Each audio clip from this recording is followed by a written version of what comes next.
우선 바울 이분이 이제 꼭 인사를 하잖아요.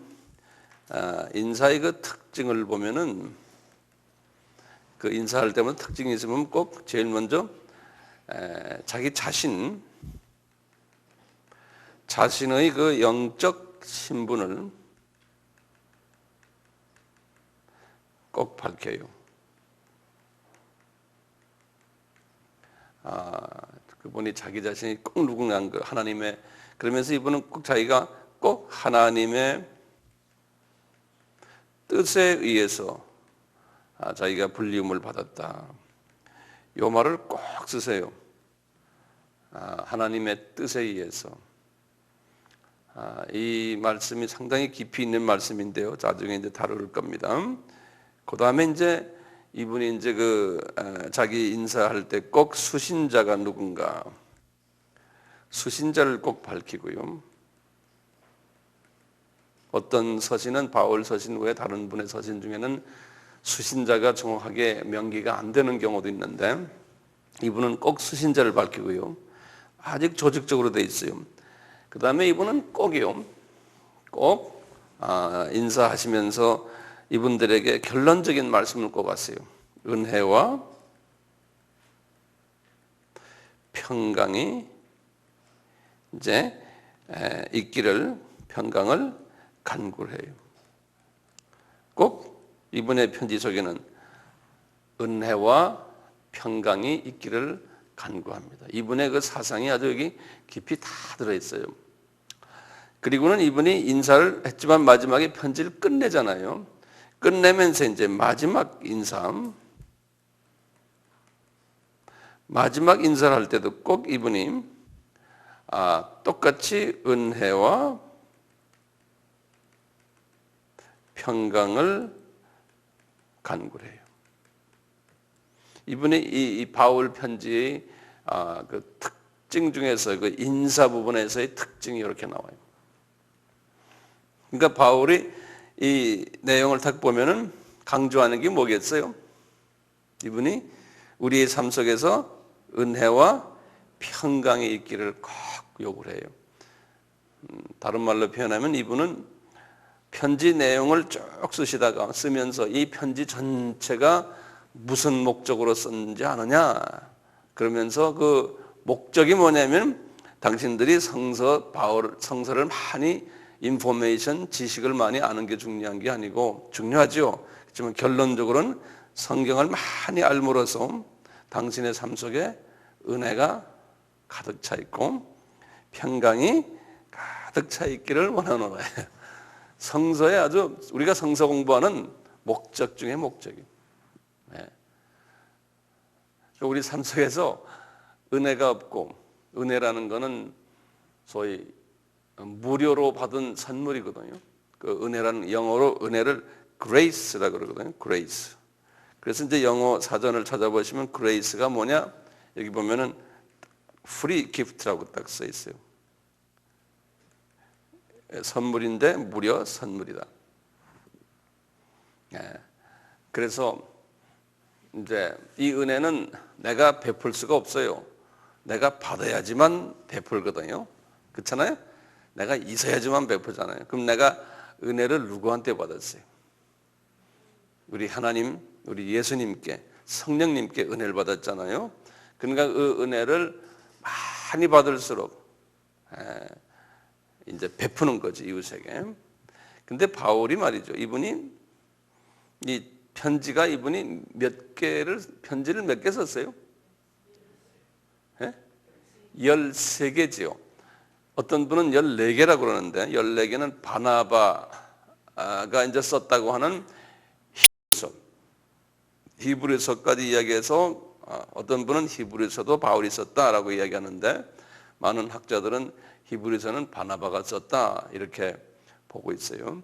그 히브리서를 빼놓고는 통 13개 이제 서신을 썼는데요. 이 서신들 중에서 쭉 나가다가 마지막에 두 서신이 있어요. 예컨대 이제 이분이 주후 68년에 이제 순교를 당했는데요. 순교당하기 가장 늦게 한 65년경에 서신을 2개를 썼어요. 마지막 서신인데 이것이 디모데 전서와 디모데 후서예요. 이때 이분이 다른 서신들은 다 은혜와 평강이 있기를 간구하느라 그랬는데요. 이분이 디모데 후서와 디모데 전서와 디모데 후서에는 세 부분을 얘기했어요. 은혜와 중간에 뭐가 있냐면 긍휼이 들어가 있어요. 긍휼과 평강이 있기를 간구하노라 그랬어요. 여기에 지금 이분이 안 쓰던 말을 써요. 긍휼이란 말을 영어로는 mercy 그래요. mercy를 거기다가 집어넣었어요. 그것도 가운데다가 은혜와 긍휼과 평강이 있기를 간구하노라.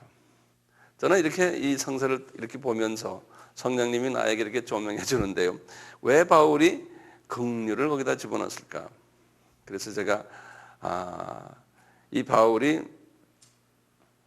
아직 이게 이분이 지금 꼭 60세 되는 게 65년 여기에. 이분이 주후 5년에 태어났거든요. 5년에 이제 태어났는데요. 이번에 이제 태어났다. 탄생이 아니고 출생. 바울이요. 딱 60세 되는 해. 60세 정도 되니까 이분이 많은 훈련을 받고 인간관계에서 이 사람이 어느 정도 성숙했냐면 은혜와 평강만이 아니고 모든 사람을 다 긍휼히 여기는, 저분이 실수를 하면은 저분이 아직 몰라서 그래, 저분이 아직 그 단계까지 가지 못하니까 저런 실수를 하는구나, 위에서 내가 기도해 줘야지, 용서해 줘야지, 위로해 줘야지 하는 그러한 마음을 바울이 이 정도 나이가 됐을 때 가진 것 같아요, 이분이. 그래서 디모데에게 이제 그 말씀을 하나 거기다 더 집어넣은 거예요. 성령님이 바울의 마음에 그 감동을 줘가지고, 바울아, 이제는 모든 사람을 긍휼히 보는 마음을 가져라. 그러면 네가 평강이 온다는 거예요. 이게 순서로 돼 있어요. 순서요. 은혜가 있어야지만 그 다음에 긍휼이 따라오고, 긍휼이 있어야지만 평강이 따라와요. 그래야지만 정말 주님을 섬기는 그 마음이 좋죠. 그래서 이제 우리가 아직도 이 단계까지 가지 않으면은 이제 이 지식을 많이 배우다 보면은 다른 사람에게 긍휼을 베푸는 그런 것이 약하고, 도리어 소위 그 비판을 하고 정죄하고 또 얕보고 하는 이런 그 마음이 오거든요. 그러면 스스로가 나는 아직도 좀 한참 가야겠구나, 이렇게 생각하시면 돼요. 지금 우리는 모두 다 가는 도중 아니에요. 그렇죠? 여기 나이 제일 많이 든 분 누굽니까? 그래도 가는 도중이죠. 그렇죠? 70이 다 됐는데도 가는 도중이에요. 나도 마찬가지고. 그렇게 이제 생각하세요. 이제 그 바울이요. 이렇게 해서 이제 우리가 이 지금 인사 부분에서 이제 중요한 여러 분야들을 제가 좀 다룰 텐데요. 우선 그 저작권에 대해서 한번 봅시다. 이 저자에 대해서, 이 지금 에베소서의 저자가 누군가, 누가 썼느냐? 그러면 알다시피 바울은 분명히 이 에베소서는 바울이 쓴 걸로 돼 있죠. 그래서 이제 여기 보시면 어디에 그 바울이 썼다고 돼 있어요? 한번 보세요. 1장 1절을 보세요. 하나님의 뜻으로 말미암아 그리스도 예수의 사도된 바울은, 그랬죠. 그러니까 분명히 저자가 바울이에요. 이제 이렇게 바울은 그래놨잖아요. 그런데 이제 많은 그 신학을 공부하면서 학자들은요, 이제 학자들이 좀 좀 어떻게 보면 좀 그 비평적인 그 시각을 가지고서 성경을 보는 경향이 많아요. 이제 그래서 학자들 중에는 이 에베소서가 바울이 쓴 것이 아니다라고 막 말하는 사람도 있어요. 왜 그러냐? 그러면 이 편지 내용들을 보면은 바울 스타일이 아니다라고 보는 분들도 있고, 또 어떤 분은 그래요. 바울이 쓰는 아주 공통적으로 쓰는 단어들이 있는데 그 단어들 중에서 바울 같지 않는 단어가 거기에 몇 개가 있다라고 말하고는 일부러 막 꼬집어서 막 뜯어서요. 그래요. 예? 이제 신학을 이제 좀 깊이 공부하다 보면 이런 걸 가지고 싸움을 해요. 이런 걸 그래서 이제 그걸로 논문을 쓰고 이제 니 틀렸다, 내 맞았다 이러고 이런다고요. 그러니까 여러분들 신학교 오면 골치 아파요. 그래서 우리 아미 신학교에서는 그런 거 안 가르쳐요. 내가 볼 땐 다 쓰레기 같은 걸 가르치는 것 같아요. 그런 게. 근데 학문을 하려면 그렇게 해야 돼요. 제가 그런 학문을 하다 보니까 내가 보기에 해놓고 보니까 쓰레기들이 상당히 많아요. 불필요한 것들. 어떻게 보면 심하게 보면 영적으로 마귀가 공격하는 그러한 부분들도 굉장히 많아요. 현대 신학이 말이죠. 그런데 우리는 분명히 보면요, 바울이 썼죠. 여기 보면 바울이 1장 1절에 보면 바울이 썼어요.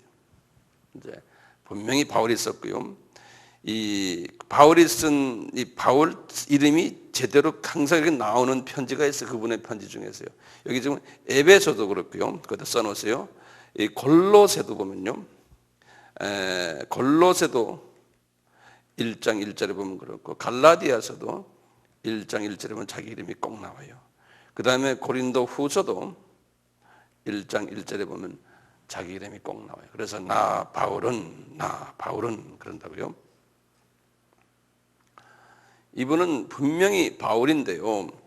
이제 왜 바울의 저자인가면요. 이분의 자기의 신분을 밝힌 것뿐이 아니고 이 모든 문장체를 보면요. 문장의 체를 보면은 전부 바울 스타일이에요.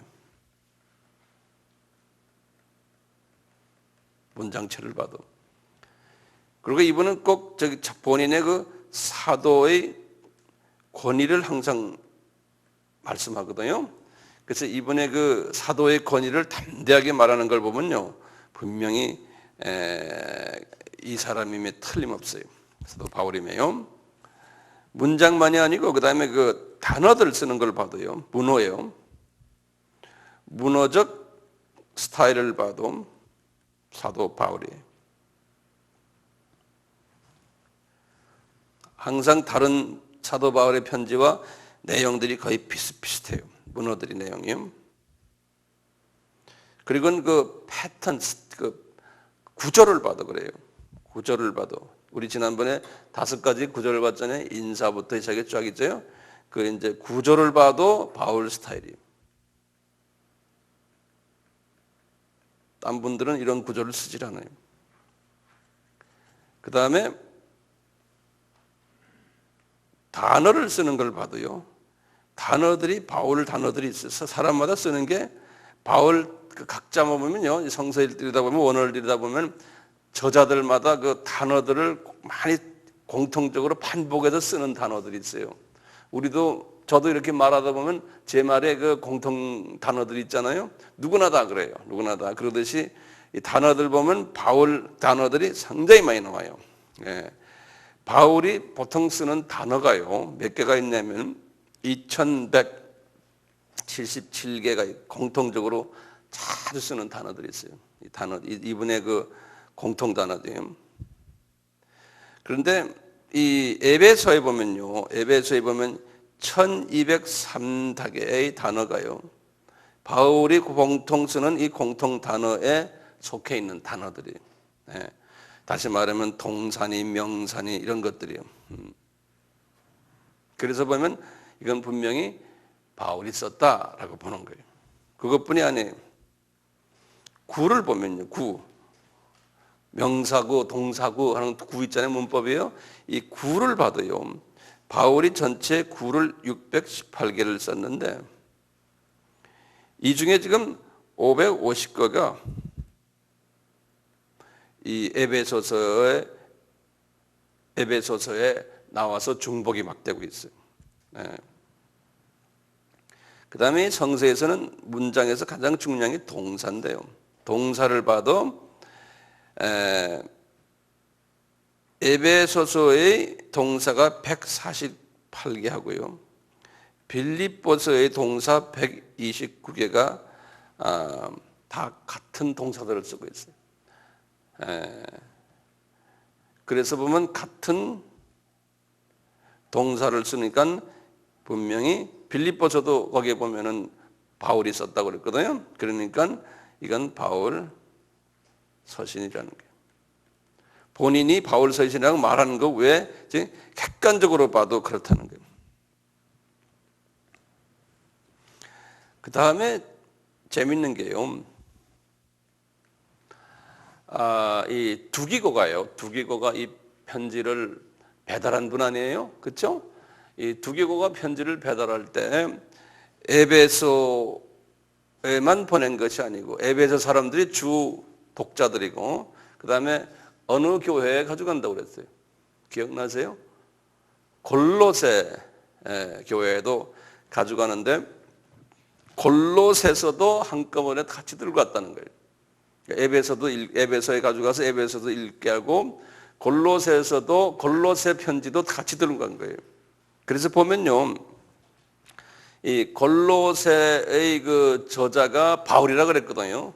그러니까 에베소의 저자도 바울임에 틀림없는 거예요. 같이 들고 갔기 때문에. 그래서 이제 그 두기고가 에베소와 골로새를 이제 같이 배달을 했기 때문에도 골로새가 그 바울이 쓴 거기 때문에 에베소도 바울이라고 이제 보는 거예요. 이제 여러 가지 측면을 우리가 보면 이게 바울이 아닐 수가 없다는 것을 제가 지금 설명하는 거예요. 또 한 가지는요, 이 신학적으로 보면 일치가 돼요. 바울의 신학과. 신학적으로 보면요, 바울은 항상 편지에서 뭘 강조하냐면 하나님의 주권을 항상 강조해요. 이분은. 그러면 보면 항상 여기에 보면은 1장 3절이나 9절이나 11절이나 또는 12절이나 2장 4절에서 7절까지 이 모든 에베소서의 내용들을 보면 하나님의 주권을 강조해요. 참고로 그냥 적어 놓으세요. 그 다음에 구원은 십자가에 의해서만 가능하다는 것을 항상 강조해요. 바울은요. 그래서 1장 7절에서나 또는 2장 13절에서 18절까지 내용을 보면은 항상 그래요. 구원은 십자가에 의해서만 가능하다는 것을 말하는 거예요. 바울의 독특한 스타일이에요. 이 예수 그리스도의 예수의 십자가 사건과 부활과 또는 이분의 그 승천까지 이 부분을 항상 이야기를 해요. 그래서 1장 20절에서 22절까지. 게다가 이분은 항상 성령님에 대해서 성령의 사역에 대해서 강조를 해요. 여기 성서에 보면 상당히 이 부분이 많아요. 2장 18절이나 22절, 3장 5절이나 16절, 4장 1절에서 4절 또는 4장 30절, 5장 18절에서 6장 18절 이 모든 부분에서 보면 이분이 성령에 대해서 강조를 해요. 이 사도 바울이라고 그랬잖아요. 그래서 우리 바울의 이야기 한번 봅시다. 이분이 그 본래는 이름이 뭐였어요? 본명은 사울이었거든요. 사울이. 한번 헬라 말 말고 히브리 말 한번 그림 한번 그려 보실래요? 사울을 어떻게 쓰죠? 그건 그 유대 말은 거꾸로 쓰거든요. 한문처럼 오른쪽에서 왼쪽으로 써요. 여기서부터 쓰면 안 돼. 이렇게 해서 이렇게 한번 해보세요. 이렇게 놓으면 이게 S란 소리예요. S, COC. 그 다음에 이렇게 하면 이게 R라는 모음이거든요. 아. 그 다음에 이렇게 하면서 으고 이게 이렇게 하면 리을자예요. 그래서 이게 사울이라는 소리예요. 영어로는 사울. 이게 이제 유대인 사람들의 말이에요. 한번 그렇게 그러나 보세요. 이분의 이 사울이란 뜻이 뭐냐면요. 이 사울이란 뜻이 영어로는 asked for 그래요. 다시 말하면 뭐냐면 요구받는 자라는 소리예요. 이 이름이 항상 요구를 받아요. 이 사울이란 뜻이요. 네. 뭘 요구받는지는 모르겠어요. 하나님께 항상 요구받는다든가 이런 그런 뜻인데요. 그런 뜻인데 이분이 바울로 바뀌었죠. 언제 이 사람 이름이 바뀐지 아세요? 이제 그 다음에 나중에 이제 바울로 바뀌었어요. 이 바울은 이것은 이 사울은 유대 이름이거든요. 유대명이요. 유대 사람의 이름인데 이제는 헬라 이름으로 바뀌었어요. 헬라 이름으로. 그렇죠? 그래서 헬라 말은 왼쪽 우리처럼 왼쪽에서도 오른볼 써요. 그래서 이제 이렇게 하면 파라는 써요. 똑같아요. 그다음에 이렇게 하면 우울이에요. 그다음에 바우 이건 로 우리 같은 리을이에요. 리을을 이렇게 한문으로 입자처럼 써요. 그다음에 스 그래요. 그러니까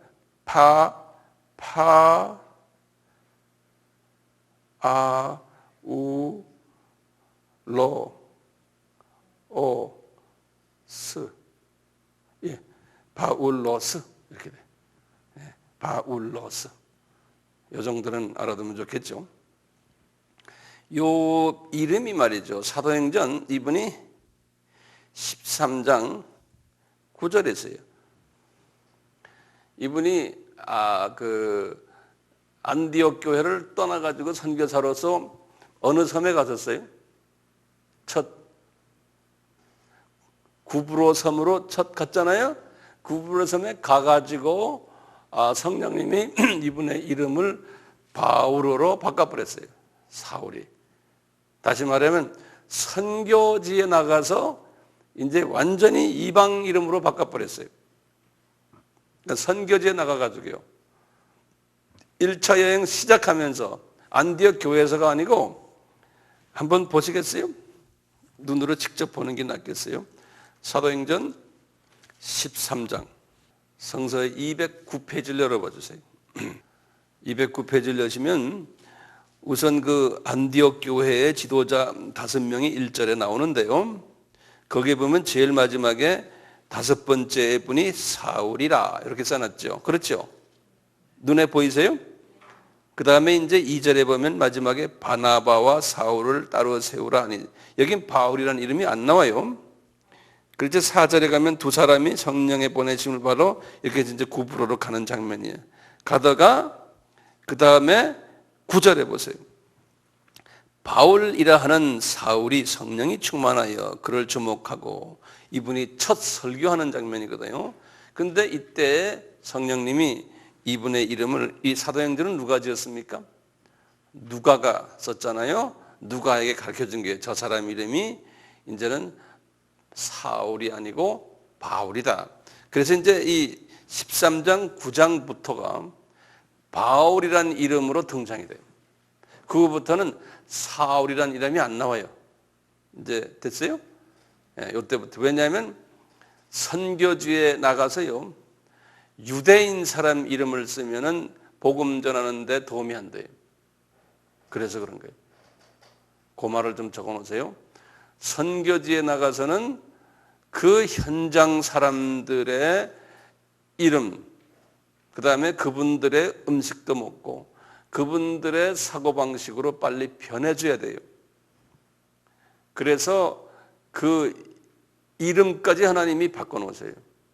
우리 예수님도 하나님 가시세요, 본래가. 그런데 사람의 이름으로 예수 이렇게 바꿔놨어요. 예수님도. 이 하나님은 우리 복음을 전할 때 사람을 통해서 사람에게 하기 때문에요. 사람에게 조금이라도 지장이 되는 방법을 쓰지 않게 하세요. 그래서 하나님이 저도 이방으로 많이 다니기 때문에 이름을 오늘날 그 전 세계 이름이 그 영어 이름들 아니에요. 그래서 하나님이 내 이름도 바꿔놓으셨어요. 1969년에 제 이름을 바꿔놓으셨어요. 30몇 년 전에. 그래서 제 이름이 토마스예요. 그래서 외국에 나가서는 외국 사람들은 제 이름이 황용현이라는 걸 몰라요. 그냥 톰 또는 토마스로 알고 있죠. 황용현 하면 몰라요. 한국 사람들 중에서도 제 이름을 그렇게밖에 모르는 사람들 많아요. 진짜 황용현 하면 누군지 몰라요. 왜냐하면 이방 선교를 하기 때문에 그렇게 돼버렸어요. 바울이란 뜻이 뭔지 아세요? 바울로스란 말이에요. 여기 뭐냐면 바울로스란 말은 영어로는요 little이라는 소리예요. 다시 말하면 작은 자라는 거예요. 작은 자라는 소리예요. 근데 이분이 실은 큰 자인데 하나님은 그랬죠. 천국에서는 작은 자가 큰 자다 그랬잖아요. 똑같이 그렇게 된 것 같아요. 참고로 이름을 몇 사람 좀 고치는 사람 보면 우리 유명한 그 베드로 같은 사람도, 베드로도 원래 이름이 시몬 아닙니까? 그 시몬은 이렇게 하면 우리 헬라 말로 시그마 그러거든요. 이거 대문자요. 시그마 그래요. 시몬은 이렇게 해서 시 하면 시그마예요. 그 다음에 영어하고 똑같이 MON이에요. 시몬. 여기 이제 시몬이에요. 시몬이란 원어의 뜻을 아무리 알아봐도 이 뜻은 별로 없어요. 근데 이분 이름을 예수님이 뭐로 바꿔놨어요? 페트로로 바꿔놨죠. 페트로. 그렇죠? 예. 페트로는 똑같이 페트로스 이렇게 바꿔놨어요. 여기 이제 헬라 말이거든요. 이건 페트로스인데 영어로는 피터라고 그러죠. 시몬은 영어로는 그냥 시몬 그러고요. 그리고 피터라 이 페트로인데 이 뜻은 뭐냐면 여긴 조그만 돌이라는 거예요. 영어로는 스톤이라는 소리예요. 락은 큰 바위고요. 락이라는 거는. 근데 이 사람 이름이 또 하나 있죠. 이 사람 이름이 게바라고 있죠. 그렇죠? 이 게바라는 이름도 이건 케파스 그랬어요. 이 케파스라는 이름이 뭐냐면 같은 돌인데 이게 어느 아람어라고 하세요? 이 갈릴리 사람들이 주로 많이 갈릴리 쪽에 쓰는 그 당시의 방언이에요. 예수님도 아람어를 쓰셨다 이렇게들 이야기하는 분들이 있어요. 아람어. 그래서 이제 성서도 보면은 아람어로 이제 쓴 부분도 좀 있고요. 그 다음에 히브리어, 헬라어, 히브리어 이렇게 세 가지 말로 돼 있어요. 성서도 엄격하게 말하면. 그래서 이제 게바 또는 케파스 하는 말은 아람어예요. 아람어. 그래서 이름을 제가 이렇게 좀 바울의 이름을 한번 봤어요. 그래서 바울의 이름의 변한 부분을 특히 바울이란 그 뜻은 작은 자다라는 걸 잊어버리지 말길 바라요. 이름이요. 몇 가지 좀 봅시다. 이분이 지금 본인을 사도된 바울은 그래서 사도라는 말이 있어요. 본인이 꼭 본인을 사도라고 그래요. 이분은 예수님의 12 제자가 아니지 않습니까? 그래서 본인의 그 영적 권위를 사도적 권위, 자기는 사도라는 거예요. 그것은 이제 영어로는 이렇게 쓰고 헬라 말로도 같이 좀 외워두세요. 아폴스 토 그래요. 여기 이제 영어로는 아포슬 그래요. 영어로 이렇게 써놨어요. 아포스톨로스, 오스 아까 이런 거는 남성 명사를 오스 그래요. 페트로스, 베드로스 할 때는 그다 남성 명사거든요. 그 영어로는 아포슬, 액센트가 아포슬 그래서 포에 있어요. 한번 발음해 보세요. 아포슬 그래요. 이걸 사도라 그래요. 이 사도인데 이 사도의 이 뜻이 뭐냐면요. 아포슬이란 말 사도의 뜻이 이 뜻이 뭐냐면 어떤 그 특별한 예수에 의해서요. 예수에 의해서 특수 임무 수행을 예수의 수행을 위해 임명받은 자예요.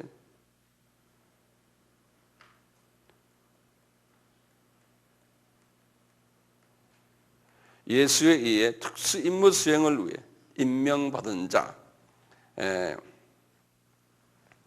다른 말로 표현하면요. 예수님의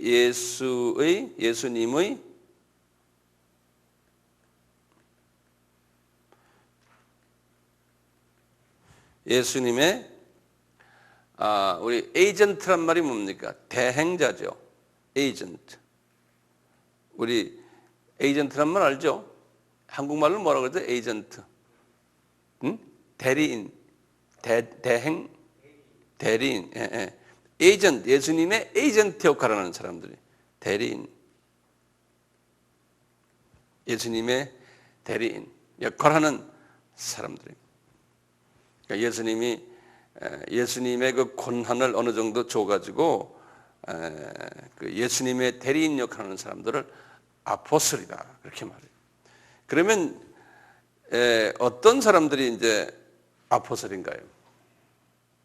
첫째, 예수님의 12제자들을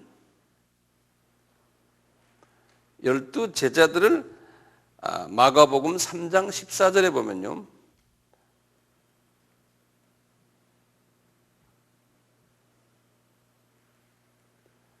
아포슬이다 그렇게. 여자들을요. 그 다음에 바울이요. 바울은 예수님의 제자가 아닌데 바울은 여기에도 좀 그랬지만 로마서 1장 1절에도 그러고요. 지금 에베소서 1장 1절에도 그러고 본인을 자기가 아포슬이라는 거예요. 이분이. 자기가 아포슬이라는 거예요. 그래서 요새 이게 가끔 한국 기독교 신문에 보면 어떤 사람이 나는 내가 아포슬이다 그래가지고 뭐 신문에 자기 사진 내고 밑에다가 자기가 무슨 아포슬이라고 그러니까 사도라고 이렇게 하는 분들도 제가 한두 번 봤어요. 근데 우리 이야기는 그게 잘 어색하죠. 내가 사도다 그러면 말이죠. 그래서 이제 이 사도적인 이러한 권위를 가진 그룹들은요 하나의 교단을 만들어 가지고 저 외국에는 아포스톨릭 처치라고 그래가지고요 그런 교단도 하나 있어요. 교단도 여러 개 있어요. 이런 특수한 그룹이라는 걸 자기네가 나타내기 위해 그런 분들도 있어요. 근데 우리에게는 그런 게 익숙치 않지만 외국에는 있어요. 자, 그 다음에요. 야고보 있죠. 예수님의 동생이에요. 이제 예수님의 동생이죠. 이분도 특별히 사도라 이렇게 성서에서 강조하고 있어요. 갈라디아서 1장 19절에 보면요. 네. 그리고는 성서에는 그 사도가 누구다라는 거 그 위에는 많이 안 나오는데요. 어떤 분들은 이 바나바도 이제 사도 속에 들어간다고 해서 사도행전 14장 14절에서 그렇게 말하고 있어요.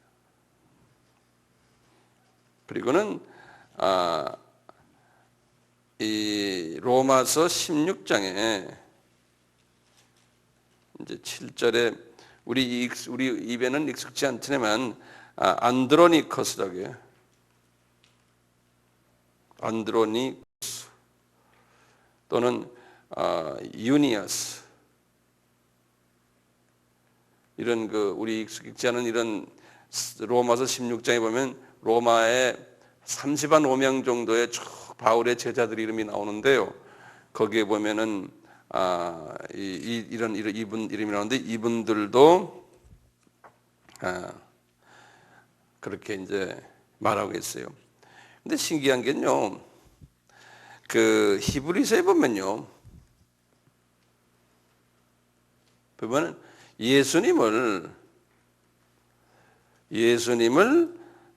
사도라는, 아포스토리라는 그러한 증명을 예수님에게 줬어요. 예수님을 사도 증명을 준 게 있어요. 보면 히브리서 3장 1절에서 2절 보면 그래요. 이게 왜냐하면 어떤 의미에서 이렇게 말하느냐면, 예수님은 누구의 에이전트예요? 하나님, 성부 하나님의 에이전트예요. 또는 성부 하나님의 사도라는 그러한 입장에서 예수님을 그렇게 또 사도라는 표현을 썼어요. 이분이 말이죠, 이 바울이 꼭 이 사도 이름을 이분이 꼭 자기 편지마다 쓰는데요, 안 쓴 데가 있어요. 사도 이름 사용하지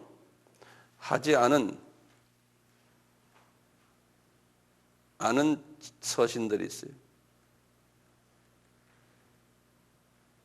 여기 보면 빌립보서 그래요.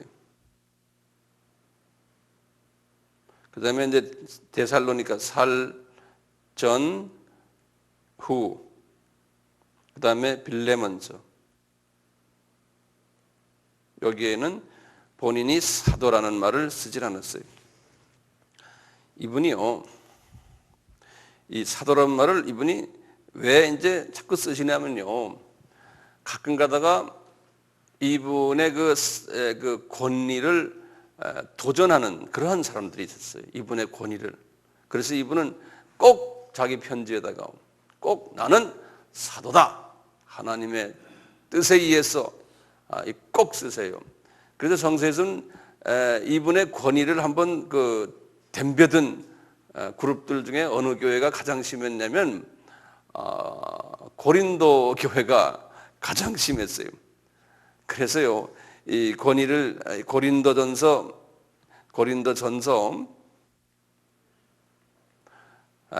9장 보면은 전부 이분에 대한 권위에 대한 도전 이야기가 나와요. 그런데 고린도 후서 2장, 고린도서 11장, 이 두 장을 보면요, 이 고린도 교회가 이분의 권위에 대해서요, 막 도전하는 그러한 내용들에 대해서 이분이 내가 사도다, 사도고 사도의 권위로서 너희들에게 말한다, 함부로 나한테 덤벼들지 말아라 하는 그런 이야기들이 쫙 나요. 특히 이 고린도전서 9장 이야기는 아세요? 고린도전서 9장은 이런 얘기예요. 고린도 교회 사람들이 이분에게 그래요. 당신 말이야, 우리가 준 헌금 가지고 베드로도 마찬가지지만 당신도, 거기에 보면 베드로가 자기의 와이프를 데리고 선교 여행을 다녔다 이런 말이 나와요. 그러니까 이분이 그래요. 베드로도 자기 와이프를 데리고 선교 여행을 니네가 준 돈으로 다녔는데 나도 그럴 자격이 없느냐, 이렇게 이제 반문을 해요. 그게 의하면 그 말을 이렇게 보면은 이분도 부인이 있었던 것 같아요. 그걸 보면요. 그러면서 이분이 이런 말이에요. 그렇지만 너희들이 이런 말 할 줄 알고 내가 니네들 준 돈 한 번도 안 썼다 그러신다고요. 그러면서 이분이 내가 니네들 준 돈 가지고 마음대로 쓸 수 있는 권한이 있다 사도로서 그러는 거예요. 그러면서 세 가지 이유를 대세요. 혹시 아세요? 무슨 권한이 있다? 왜 권한이 있느냐? 그러면서 이런 말을 해요. 첫째로 너희들 군인들 봐라. 군인이 전쟁을 할 때 유니폼이니 밥 먹고 모든 여행 경비고 뭐 하는 게 정부에서 대주지 않느냐? 군인이 지 돈 들여가지고 군인 받느냐? 그런다고요. 이 이유를 딱 대요. 그러니까 하나님의 종이 지금 하나님의 그 영적 전투를 하는데 하나님이 나를 다 대주는 건 당연하다. 이렇게 딱 하고요. 두 번째는 뭐냐면 그래요. 농부가 자기가 농사를 지어서 열매를 지 혼자 자기가 그 심어놓은 걸 마음대로 먹는 게 뭐가 나쁘냐 그런 거예요. 그 말이 맞습니까? 자기가 농사진 거 자기가 먹는데 예컨대 내가 너희들에게 말씀을 전하고 여러 가지 영적으로 다 자라게 했는데 니네들이 좀 벌어놓은 걸 내가 좀 가지고 먹는 게 뭐가 나쁘냐? 이런 말씀하시는 거예요. 우리한테는 이해가 안 되는 말이에요, 여러분들 중에서요. 근데 그 당시에 그랬어요. 근데 세 번째는 뭐냐면 모세 때를 봐라. 모세에게 율법을 주실 때 그 소가 그걸 뭐래 연자 맷돌을 갈 때 갈면서 보통 때는 입을 가려놓지만 연자 맷돌을 갈 때는 지가 일하면서 마음대로 먹게 입을 열어놔자 그랬잖냐. 그러니까 마음대로 먹으면서 자기가 연자 맷돌을 간다 이거예요. 이 세 이유를 딱 들면서 내가 당신들 준 돈 가지고 내가 내 생활비 쓰고 하는 게 뭐가 나쁘냐? 그건 하나님이 허락한 거다. 이제 이렇게 말씀하시는 거예요.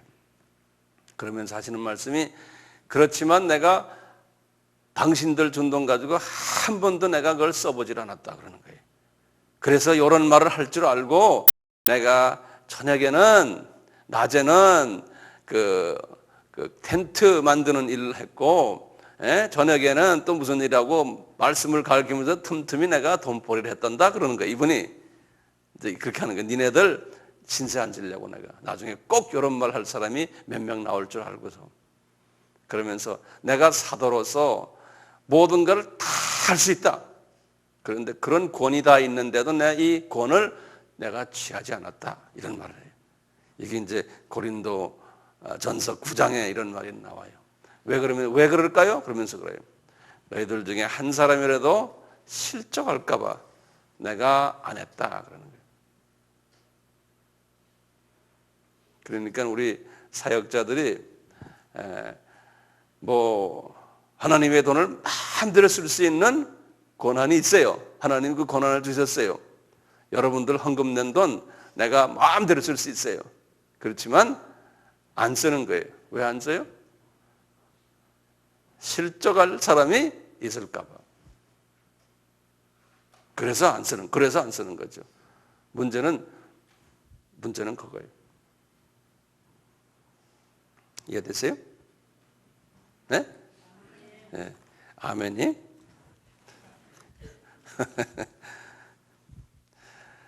자, 이분이 여기에서 이제 요 에베소서에는 안 나오지만 이분이 꼭 뭐라 그러냐면 나는 종이다 그런다는 말이에요. 이 종이라는 개념이 있어요. 요 개념을 제가 좀 설명해 드릴게요. 이분이 나는 종이다 그러는 거예요. 종을 영어로 뭐라 그래요? servant라고 그러죠. 또는 무슨 말로 표현해요? 영어로 slave라고 그러죠. 노예라는 소리, 노예. 꼭 이분은 편지에서요. 요 에베소서에는 안 나오는데 나는 예수 그리스도의 노예다. 예수 그리스도의 노예인 나 바울은 이렇게 나오잖아요. 네, 꼭 이렇게 나와요. 이 종이라는 걸 성서에서 딱 보면요. 두 가지 종이 있어요. 종을 보면요. 두 가지 뭐냐면 제 성서 말씀을 드릴게요. 신명기 이제 신명기 15장 12절에서 18절에 보시면 두 가지 종이 나와요. 제가 이걸 며칠 전에 한 몇 주 전에 우리 신학생들 입학식 할 때 내가 설교를 했어요. 이걸 가지고 간단하게. 근데 오늘은 조금 좀 자세하게 봐요. 종이 있는데요. 종이 두 가지 종이 있는데 무슨 종이 있냐면요. 신명기에 나와요. 뭐라고 나오냐면 모든 종은 7년 동안 종 노릇하다가 주인이 그 종을 놓아주라는 거예요. 그 일반 종이라고 그래요. 그건 일반 놓아주라는 거예요. 7년 되면 자유케 하라는 거예요. 자유케 하는데 그냥 놔두지 말고 자기가 원하는 대로 가축도 달라 그러면 주고, 그 다음에 여러 가지 음식도 달라면 주고, 기타 뭐 달라는 대로 다 줘서 이제 자기 혼자 나가도록 하라는 거예요. 그러니까 물질 다 주고, 물질 다 주고, 자기가 원하는 대로 다 주고 가라는 거예요. 보내버라는 거예요. 그래서 이 종은 왜 네가 이렇게 정말 마음 넓게 이 종을 이렇게 해야 되냐면은 과거에 애굽에서 너희들이 종살이 하다가 고생한 것 생각나느냐? 그 생각을 하면서 이 종에게 다 놔주라는 거예요. 이 종이란 건 지금 하나님의 종을 지금 이렇게 하나의 그 예표로서 지금 보여주는 거예요. 이렇게 하고는. 그런데 두 번째 종이 하나 있는 거예요. 이 두 번째 종은 무슨 종이냐면요. 이제 귀 뚫린 종이라고 그래요. 귀 뚫린 종이. 요 귀 뚫린 종은 어떤 종이냐면요. 7년이 딱 됐는데 이 종이 주인한테 와가지고 하는 소리가 주인님, 나 주인님 정말 뭐라고 그러냐면 정말 사랑합니다. 그런 말 써요. 거기다 좀 적어놓으세요. 주인 사랑합니다. 그렇게 말 써요. 그리고 주인 가족도 내가 사랑합니다. 그래요. 내가 사랑합니다. 그리고 나 지금 노예지만 행복합니다. 그래요.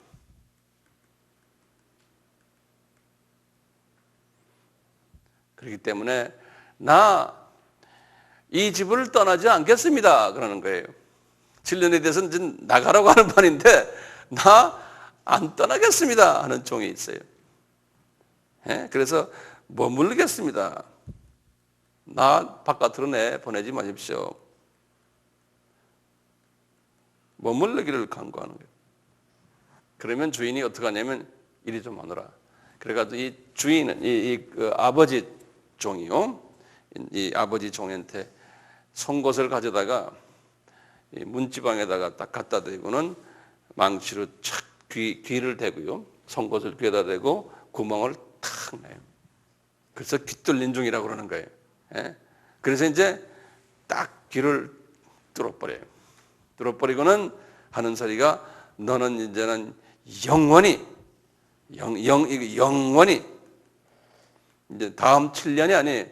영원히 이제 나의 종이라는 거예요. 이제는 영원히. 그런데요, 여기에서 보면 이 안에 지금 여자 종도 있는데요. 여자 종, 남편이 없는 여자 종이 있어요. 여자만 있는 종, 여자 종. 여자 종도 만약에 안 가겠다 그러면은 그 여자 종도 길을 뚫어라는 거예요. 부인 이야기하는 게 아니고, 이거를 이렇게 보면요, 여자 목사도 우리가 허용할 수 있다고 나는 보고 있어요. 이게 목사거든요. 이제 다시 말하면요, 보세요. 지금 이 종은 우리 목사들 중에 두 가지 종이 있죠. 목사들 중에서요, 보면은 이 두 가지 종에서 일반 종이 있어요. 신학교 나와서 목회를 해요. 또는 하나님의 일을 해요. 그런데 목사님이 볼 때, 하나님의 눈으로 볼 때는요, 귀 안 뚫린 하나님의 종이 있고 귀 뚫린 하나님의 종이 있어요. 달라요. 하나의 이 귀 뚫린 종은 어떤 특수한 게 있어요? 우리 주님과 사랑의 관계가 있고, 그리고 주님 앞에 목숨을 바친 사람이고, 주님에게 떠나길 원치 않고 그 안에서 행복을 느끼는 하나님의 종이 있어요. 다시 말하면 세속화된 다른 데를 생각을 안 하는 하나님의 종이 있어요. 저쪽의 종은 뭐예요? 종은 종인데 나가려고 하는 소위 세상을 더 좋아하는 세속적인 종이라는 거예요. 그러니까 우상을 섬기는 종이라는 거예요. 예컨대 뭡니까? 우상을 섬기는 종은 우상이 뭐예요? 물질, 명예, 또 기대는 게 뭐예요? 기타 등등이죠. 예? 거기에 기타 치는 이 기타가 아니고 기타 등등. 예? 이 하나님 의지하는 것보다 이 보이는 것에 의지를 많이 해요. 뭐 정치 잘해가지고 그 정치 그룹을 의지하거나, 예? 또는 어떤 분들은 어느 우리 교단이 아주 큰 교단인데 그 교단에 속해 있는 교단을 의지하거나, 뭐 의지하는 게 많잖아요. 어떤 분은 또 박사학위를 받아가지고 그 박사학위를 의지하고 입만 열면 나 박사다 말하는 사람 가끔 있죠. 예, 나도 가끔 그래요. 예, 아주 거기서 막 그걸로 폼재고 다니는 사람 있냐면, 뭐 명함이 복잡하게 뭐 명함을 그려서 갖고 다니는 분들 다 그게 다 우상이거든요. 그러니까 전적으로 우리 예수님만, 주인인 예수님만 의지하지 않고 딴 것을 의지하는 분들이 일반 종이라는 거예요. 그래서 그 사람들은 깃뚫린 종이 아니라는 거예요. 이 깃뚫린 종은 완전히 주인에게 이제 의지해서 그냥 완전히 던져버린 거, 주인한테.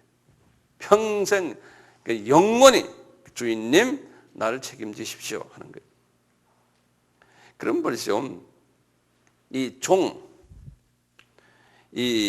종과 주인과의 관계성이 어떨까요? 첫째, 주인이 책임이 뭐예요? 주인의 책임이? 이 주인이 볼 때는 종들이 뭡니까? 종들이 주인의 재산이죠. 그렇죠? 만약에 이 종들이 병나거나 또는 죽거나 이러면 벌써 재산 손실이에요. 돈 주고 사잖아요. 이 주인의 책임은 이 종을 잘 먹여야 되고 무료로, 예? 그리고 건강도 잘 지켜줘야 되고 보호해줘야 되고, 그리고 자녀까지도 다 책임져야 되고, 또 자녀 많이 잘 낳도록 해요. 자녀 많이 낳아주면 그 재산이 되잖아요. 그 종이 더 많아지니까. 우리 강아지 키우는 거는 마찬가지예요. 예? 그래서 이 주인은 종들을 잘 보호해줘야 돼요. 그러니까 이 주인한테는 6년까지만 보호해주고 말아버리는 종이 있고, 또 영원히 보호해주는 종이 있어요. 자, 그러면 종의 입장에서는 어때요? 종의 입장에서는, 주인과 관계에서, 종의 입장에서는 주인한테 충성만 하면 돼요. 주인에게.